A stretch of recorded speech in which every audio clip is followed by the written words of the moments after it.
Hello दोस्तों, कैसे हैं आप लोग। आशा करता हूँ सभी लोग अच्छे होंगे। आप सभी का स्वागत है आपके अपने यूट्यूब चैनल बाई अभी सर इंडियन पे। मैं आशीष वर्मा आप सभी का स्वागत करता हूँ। आज हम लोग जो है साइंस की पहली क्लास करने जा रहे हैं। और इस साइंस की पहली क्लास में हम लोग चैप्टर पढ़ेंगे गति या मोशन। और जो ये साइंस की क्लास है वो आपके रेलवे के एग्ज़ाम के लिए काफ़ी बेनिफिट रहेगी।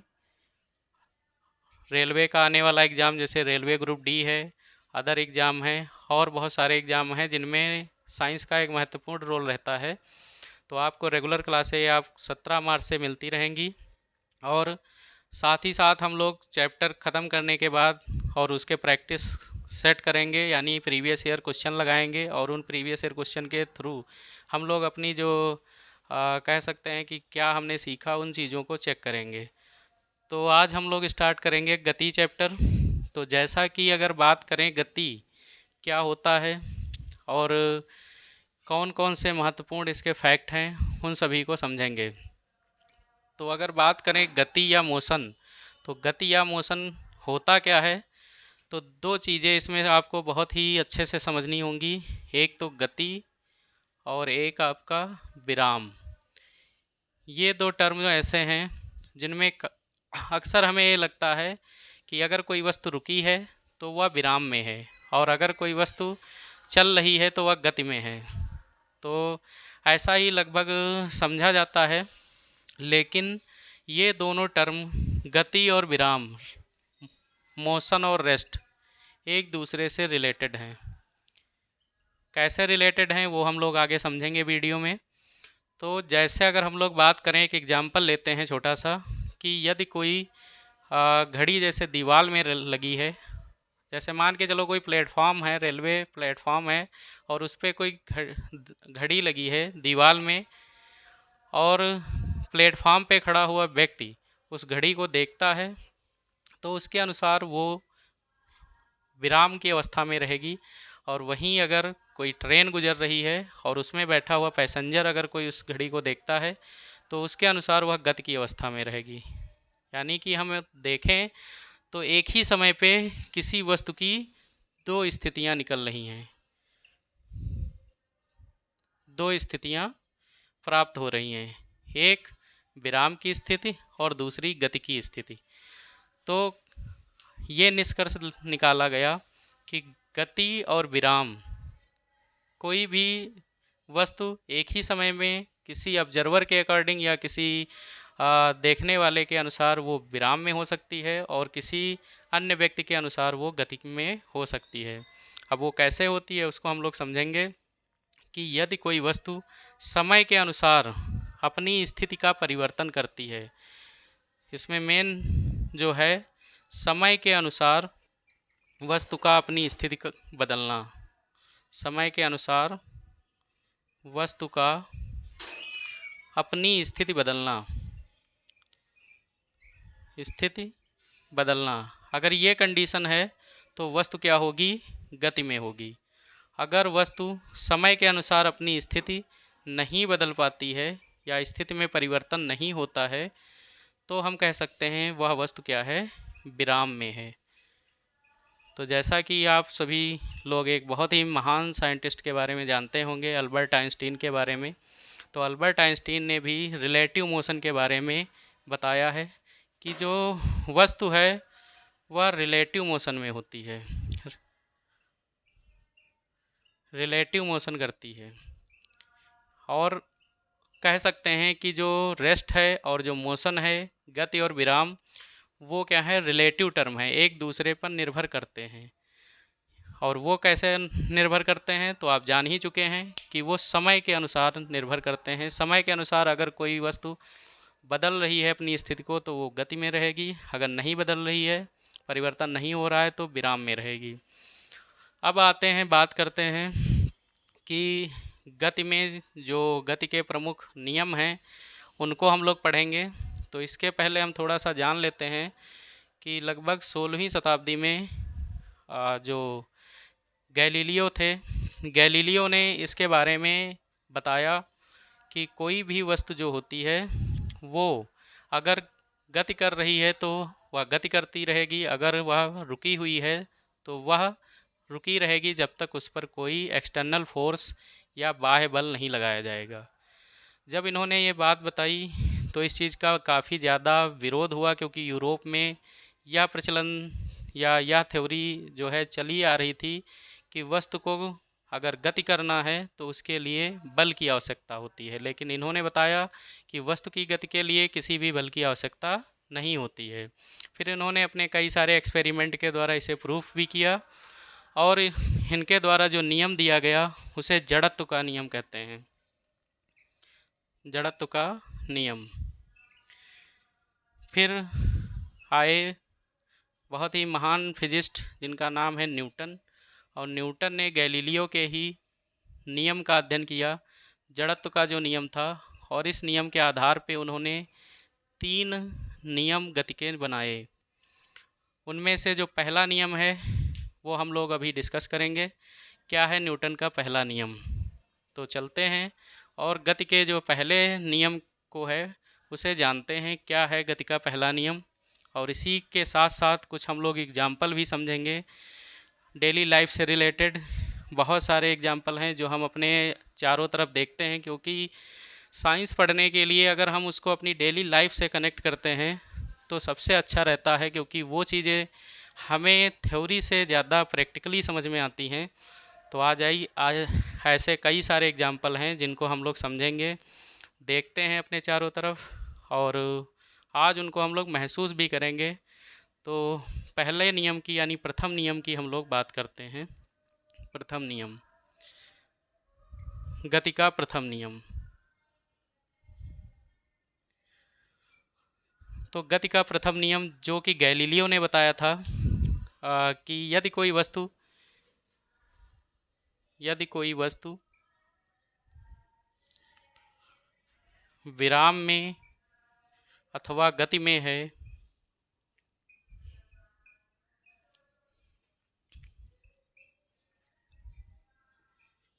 है तो उसकी स्थिति में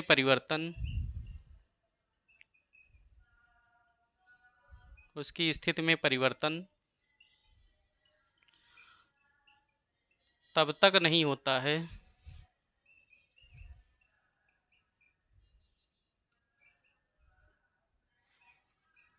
जब तक उस पर कोई बाह्य बल ना लगाया जाए। बाह्य बल यानी एक्सटर्नल फोर्स लगाकर उसे उसकी स्थिति से बदला ना जाए। तो ये जो है, इसी नियम को न्यूटन सर ने ज्यों का त्यों डिफाइन किया, और इस जो नियम को हम लोग जड़त्व का नियम भी कहते हैं। जड़त्व का नियम। अब यहाँ पे अगर हम देखें तो ये एक चीज़ यहाँ से निकल के आ रही है कि यदि हम किसी वस्तु पे बाह्य बल नहीं लगाते हैं तो क्या होगा कि वह वस्तु अपनी स्थिति परिवर्तन नहीं कर पाती है। इसका आप एग्जाम्पल देख सकते हैं कि यदि कोई पुस्तक जो है वो मेज़ पर रखी है, और उसको जब तक हम अपने हाथों से या उस पर कोई बाह्य बल लगा करके उसकी स्थिति का परिवर्तन नहीं करेंगे, तब तक वह अपनी स्थिति में जो है कह सकते हैं कि अपनी पूर्व स्थिति में बनी रहेगी जब तक उस पर बाह्य बल नहीं लगाएंगे। और भी कई सारे एग्जाम्पल हैं, जैसे हम लोग देखते हैं कि जो क्रिकेट में अगर कोई शॉट खेलता है या बॉल जो है वो ग्राउंड पे लुढ़कती है तो क्या होता है कि हमें तो यही प्रतीत होता है कि बॉल जो है वो कुछ देर जा कर के रुक गई। यानी वहाँ पे थोड़ा सा ये कन्फ्यूजन होता है कि यहाँ पे तो कोई ऐसा बाह्य बल प्रतीत नहीं होता है कि उसको रोका जा रहा हो, ठीक है। या ऐसे मान सकते हैं कि अगर उसको किसी बॉल को मार दिया जाए तो वह हमेशा जो है वो चलती रहेगी। तो उस स्थिति में उस पर कौन सा बाह्य बल लग रहा है जिसकी वजह से वो रुक जाती है। तो आप सभी को शायद पता ही होगा कि जब कोई दो वस्तुएं एक दूसरे पे गति कर रही होती हैं, जैसे ये ग्राउंड हो गया और इस पे ये बॉल गति कर रही है, तो इस बॉल की सतह और ये जो ग्राउंड है या मैदान है, इसकी सतह के बीच एक बल उपस्थित होता है जिसे कहते हैं घर्षण बल। ये जो घर्षण बल होता है वो वस्तु की गति के विपरीत लगता है। तो यही अपोज कर रहा है उसकी गति को और रोक रहा है, इसी वजह से कुछ देर के बाद वो बॉल रुक जा रही है। तो कहीं ना कहीं हर जगह कोई ना कोई बाह्य बल लगता है, तभी वस्तु रुकती है।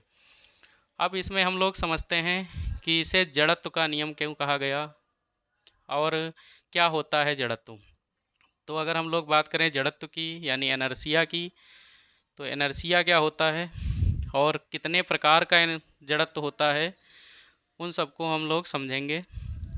तो अगर हम लोग बात करें एनर्सिया की या जड़त्व की,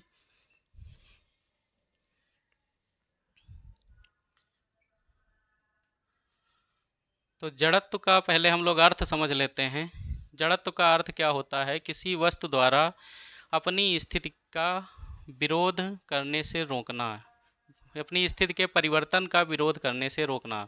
जैसे यदि कोई वस्तु रुकी है तो वह अपनी उसी अवस्था में बनी रहना चाहती है, और यदि कोई वस्तु गतिमान है तो वह गतिमान रहना चाहती है। अगर उस पर हम लोग बाह्य बल लगाते हैं तो अपनी स्थिति का विरोध करती है। अब इसको हम लोग कई सारे एग्जाम्पल से समझेंगे और कई सारे जो है उसके डेली लाइफ में हमारे अनुप्रयोग भी हैं, उनके माध्यम से समझेंगे।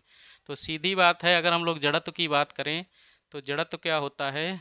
अपनी स्थिति परिवर्तन का विरोध करना, स्थिति परिवर्तन का विरोध करना जड़त्व कहलाता है। अब अगर हम लोग बात करें जड़त्व का मापन कैसे करते हैं, तो जड़त्व का मापन करने के लिए हम वस्तु के द्रव्यमान से करते हैं। वस्तु का द्रव्यमान, तो जो वस्तु का द्रव्यमान होता है वो जड़त्व के क्या होता है? Directly proportional. जड़त्व अनुक्रमानुपाती द्रव्यमान। इससे हमें ये पता चल रहा है कि जड़त्व उस वस्तु का अधिक होगा जिसका द्रव्यमान अधिक होगा, क्योंकि जब भी कोई दो राशियां अनुक्रमानुपाती होती हैं तो उसमें यदि एक राशि को बढ़ाया जाएगा तो दूसरी राशि भी जो है वो बढ़ेगी, या कह सकते हैं दूसरी क्वांटिटी पे डायरेक्ट इफेक्ट करता है। तो अगर हम लोग बात करें इनर्शिया प्रोपोर्शनल टू द्रव्यमान, अब इसको ऐसे समझते हैं जैसे कोई एक पत्थर है और एक फुटबॉल रखा है, सेम ही आकार का है, और हम इसको पैर से हिट करते हैं, यानी इस पर पैर मारते हैं। तो आप सभी नॉर्मली जानते होंगे, अगर हम लोग इस पर हिट करेंगे या मारेंगे तो बॉल जो है वो सबसे पहले गतिमान हो जाएगी, लेकिन पत्थर उतनी जल्दी गतिमान नहीं होता है। इसका सीधा कारण है कि पत्थर का जो द्रव्यमान है, जो पत्थर का द्रव्यमान है वो अधिक होने के कारण पत्थर जो है वो जल्दी से अपनी गति का परिवर्तन, अपनी स्थिति का परिवर्तन नहीं करता, यानी गतिमान नहीं होता। जबकि जो फुटबॉल है वो द्रव्यमान उसका पत्थर के कंपैरिजन में, या उस कह सकते हैं उसकी तुलना में काफ़ी कम होता है, और वो अपनी स्थिति का परिवर्तन आसानी से कर लेता है। ऐसे ही और भी एग्जाम्पल समझ सकते हैं, जैसे कोई ट्रक है या कार है, तो अगर दोनों को धक्का दिया जा रहा है तो कार पहले गतिमान होती है और ट्रक बाद में। तो इसका कारण क्या है कि ट्रक का द्रव्यमान बहुत अधिक है कार की तुलना में, और इसी वजह से कार जल्दी अपनी स्थिति को बदल लेती है, विरामावस्था से गति की अवस्था में आ जाती है। परंतु वहीं पे अगर हम लोग बात करें कि जो ट्रक है, ट्रक इतनी जल्दी गतिमान नहीं होता है। और कई सारे एग्जाम्पल समझ सकते हैं कि जैसे अगर कोई साइकिल रोड पे आ रही है स्पीड में, तो उससे हमें इतना खतरा नहीं रहता है, लेकिन ये वहीं पर अगर उसी स्पीड से कोई बाइक आ रही हो और वो आकर के हिट कर दे तो ज़्यादा चोट लगती है। क्यों? क्योंकि उसका द्रव्यमान अधिक है और जड़त्व अधिक होगा। ये कई सारे एग्जाम्पल हैं। तो सीधी सी बात, जड़त्व को समझने के लिए आपको बस इतना समझना है, किसी वस्तु की स्थिति का जो स्थिति में परिवर्तन का विरोध है वही जड़त्व कहलाता है, और जड़त्व का मापन द्रव्यमान के आधार पे कर सकते हैं। तो आपको क्वेश्चन मिलता है, कई सारे PYQ आप लोग जब लगाएंगे, सेट पेपर लगाएंगे, तो वहाँ दिया होगा निम्न में से किसका जड़त्व अधिक है, एक बॉल का, एक पत्थर का, एक पेन का, या अदर कोई भी एग्जाम्पल रख लेंगे। तो उसमें आपको ये देखना होगा कि सबसे ज़्यादा द्रव्यमान किसका है। जिसका सबसे ज़्यादा द्रव्यमान रहेगा वही जो है जड़त्व अधिक रखेगा या उसका जड़त्व अधिक होगा। अब बात आती है जड़त्व को समझने की कि जड़त्व होता कितने प्रकार का है। तो आगे हम लोग डिस्कस करेंगे जड़त्व के प्रकार के बारे में।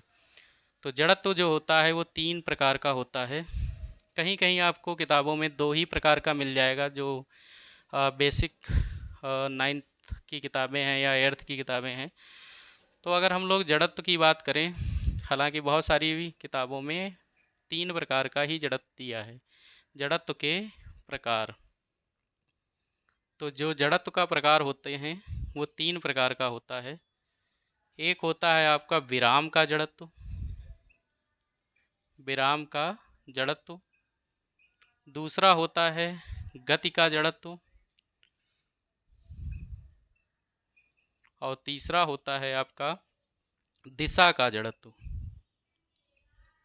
दिशा का जड़त्व यानी कि inertia of rest, inertia of motion and inertia of direction. अब इन तीनों को हम एक एक करके समझते हैं। सबसे पहले हम लोग समझेंगे विराम का जड़त्व। यानी इस कंडीशन में क्या होगा, वस्तु विरामावस्था में रहेगी और वस्तु की स्थिति का परिवर्तन कराने के लिए हमें देखना होगा कि वस्तु किस प्रकार से विरोध करती है। तो इसको आप बहुत अच्छे से समझ सकते हैं। जैसे मान के चलो कोई बस में यात्रा कर रहा है और वो जा करके उसको सीट नहीं मिली और वो खड़ा हुआ या सीट पे भी बैठा है, और जब ड्राइवर आकर के उस बस को स्टार्ट करता है और गियर डालता है और बस चलती है, तो जो उसमें बैठे हुए पैसेंजर हैं या जो खड़े हुए पैसेंजर हैं उनमें अचानक से एक पीछे की ओर जर्क लगता है। जब पीछे की ओर जर्क लगता है तो ये जर्क क्यों लगा, यही सबसे मेन है विराम के जड़त्व को समझने के लिए। तो इसको हम लोग समझते हैं क्यों जर्क लगता है। क्योंकि जब तक बस चल नहीं रही थी तब तक बस विरामावस्था में थी और उसके साथ जो उसमें बैठे हुए पैसेंजर थे वो भी विरामावस्था में थे। लेकिन जब आकर के ड्राइवर उसको चलाता है तो वो अचानक से गतिमान हो जाती है।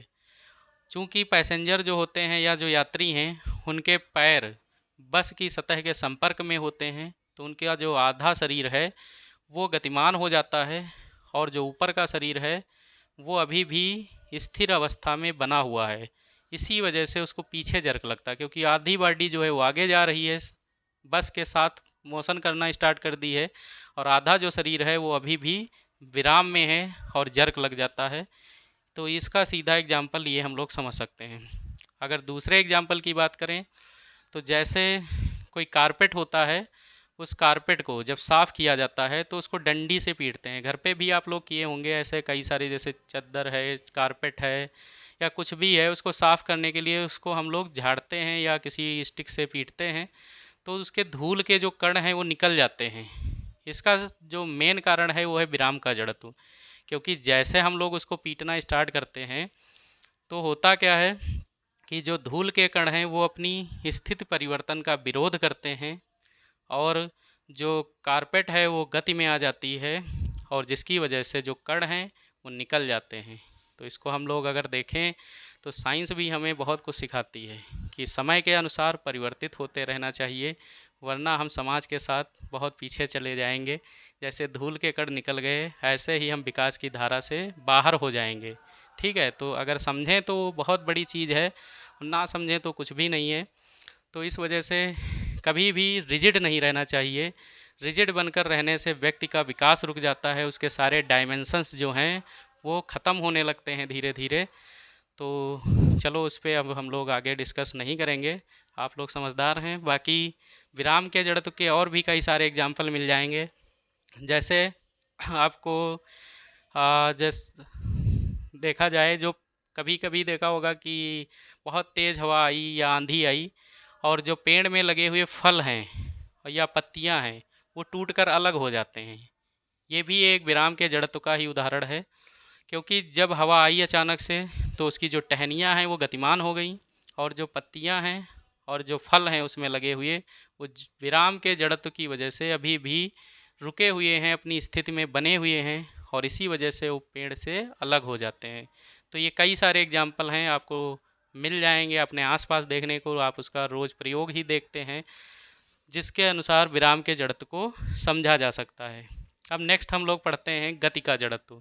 तो जो गति का जड़त्व है उसमें क्या होता है, जैसे कि वस्तु अपनी विरामावस्था के परिवर्तन का विरोध कर रही थी, ऐसे ही वस्तु जब गतिमान होती है तो वो अपनी गति की अवस्था को परिवर्तित करने का विरोध करती है। जैसे एग्जाम्पल लें, यदि कोई कार है और वो गतिमान है और अचानक से कोई सामने आ गया या अचानक से ब्रेक लेना पड़ गया, तो हमारा जो शरीर है वो आगे की ओर गिरता है। जैसे बस विराम के जड़त्व में हमने पढ़ा था शरीर पीछे की ओर जर्क लेता है, ऐसे ही गति के जड़त्व में शरीर जो है वो आगे की ओर जर्क लेता है, गिरता है। इसीलिए देखा होगा कार में सीट बेल्ट वगैरह दी गई होती हैं कि सीट बेल्ट लगा के ही ड्राइव करना चाहिए, और ये हमारी सुरक्षा के लिए ही है, क्योंकि जो भी है उसमें सब साइंस के ही फेनोमेना यूज करके उसको बनाया गया है, तो वो हमारे जीवन के लिए भी ज़रूरी है।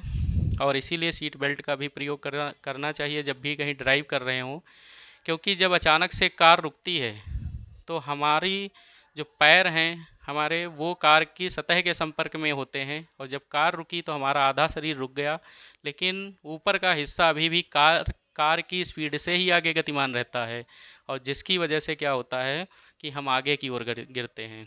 अब तो बहुत सारे सीट बेल्ट की जगह एयर बैग्स वगैरह भी दे दिए गए हैं। वो एयर बैग्स खुल जाते हैं जब कहीं ठोकर लगती है, और जो पैसेंजर होता है या जो ड्राइवर होता है, ड्राइव कर रहा होता है, उसको बहुत ज़्यादा जो इंजरी आनी है वो नहीं आती है, और उसकी जान बच जाती है। अभी कुछ 1-2 साल पहले जो आपका परिवहन मंत्रालय है उसके द्वारा एक सजेशन जारी किया गया था। बहुत सारे लोग थे जो लग्जरी गाड़ी हैं उनमें आगे जो बम्पर लगता है, या कह सकते हैं कुछ आगे लगवा लेते थे, जिसको परिवहन मंत्रालय ने कहा कि ये जो बम्पर हैं इनको हटवा दिया जाए। अगर किसी की गाड़ी में ऐसे लगे मिले तो उस पर जो है चालान किया जा सकता है, या कुछ भी उस पर जुर्माना लगाया जा सकता है। तो वो चालान या जुर्माना इसलिए किया गया था क्योंकि जब भी कार हिट करती है किसी चीज़ को, तो वो इंजन के पास में एक बॉक्स होता है और उसमें केमिकल भरे होते हैं। उन केमिकल्स में रिएक्शन होती है, और उस रिएक्शन से वो गैस निकलती है जो एयर बैग्स में जा कर के भर जाती है, और एयर बैग फूल जाते हैं। लेकिन जब आप अगर आगे कुछ बैरियर्स लगा के रखेंगे तो क्या होगा, वो बैरियर्स इंजन को हिट होने से रोक लेंगे। आप अपने कार को बचाने के लिए अपनी जान को जोखिम में डाल रहे हैं। इस वजह से परिवहन मंत्रालय ने उन चीज़ों को हटवा दिया। और भी कई सारे एग्जाम्पल हैं गति के जड़त्व के। और देखेंगे कि जब भी कोई व्यक्ति है वो कूदता है चलती हुई बस से या चलती हुई ट्रेन से, तो हमेशा आगे की ओर ही गिरता है। क्यों ऐसा होता है? ऐसा इसलिए होता है जब भी वो व्यक्ति कूदता है तो उस कूदने के पश्चात उसके पैर ज़मीन के संपर्क में आ जाते हैं, लेकिन उसका ऊपर का जो आधा शरीर है वो अभी भी उस वाहन या उस बस या ट्रेन की स्पीड से ही आगे गतिमान है, जिसकी वजह से क्या होता है कि वो आगे की ओर वो गति के जड़त्व की वजह से बढ़ जाता है। तो ये हम लोगों ने पढ़ लिए, विराम का जड़त्व और गति का जड़त्व। ऐसे कई सारे आपको क्वेश्चन मिलते हैं और एग्जाम्पल देते हैं और कहते हैं इसमें कौन सा नियम लग रहा है। तो बहुत अच्छे से इसको आज समझ लिया है। आशा करता हूँ कि अगर ऐसे क्वेश्चन मिले तो आप लोग उसको आसानी से क्या कर सकते हैं, सॉल्व कर सकते हैं, और गलत नहीं होंगे वो आपके एग्ज़ाम में क्वेश्चन। अगला है दिशा का जड़त्व। तो दिशा के जड़त्व को अगर हम लोग समझें तो दिशा का जड़त्व क्या होता है। तो दिशा के जड़त्व को समझने के लिए सबसे पहले हमें एक बहुत ही एक अच्छा एग्जाम्पल है। जैसे आप लोग कभी चाकू या किसी औजार में धार लगवाने गए होंगे, तो जो धार लगाता है तो वो पहिए को घुमाता है, और उसको जो भी यंत्र है या जो भी इंस्ट्रूमेंट है उस पे धार लगाता है, तो उससे एक स्पार्क निकलता है, और वो स्पार्क टेंजेंटली निकलता है, यानी ऊपर की दिशा की ओर निकलता है। ठीक है। जबकि पहिया वो गोल गोल घूम रहा है, उसकी जो पहिए की घूमने की दिशा है या जिस पे वो धार लगा रहा है उसकी दिशा के अगेंस्ट वो एक टेंजेंटली डायरेक्शन में जाती है स्पार्क। तो यहाँ पे समझ जा सकते हैं कि वो क्या कर रहा है, अपनी दिशा परिवर्तन का विरोध कर रहा है। ऐसे ही एक और एग्जांपल समझ सकते हैं, जब कभी हम लोग यात्रा कर रहे होते हैं बस या किसी चीज़ से, कार से, तो जब भी कहीं शार्प मोड़ आता है, तो जब बस मुड़ती है या कार मुड़ती है तो हम लोग जिस साइड में मुड़ रही है उधर की ओर झुक जाते हैं।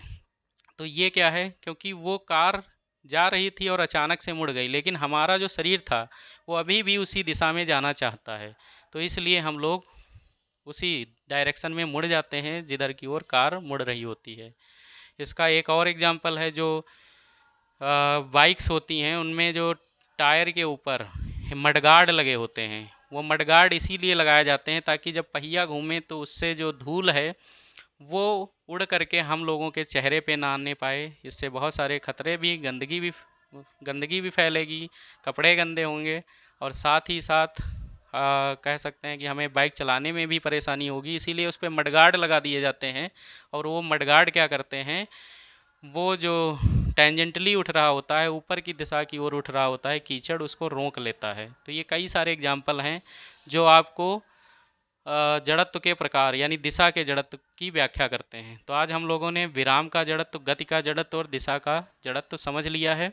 इसके बाद अगला नियम हम लोग न्यूटन का गति विषयक द्वितीय नियम पढ़ेंगे नेक्स्ट क्लास में। तो आशा करता हूँ आप सभी को क्लास अच्छी लगी होगी। जैसा भी हो आप लोग सभी लोग कमेंट बॉक्स में कमेंट करके बताएंगे, और ऐसे ही आप लोग सभी लोग बने रहें हमारे यूट्यूब चैनल पे। धन्यवाद।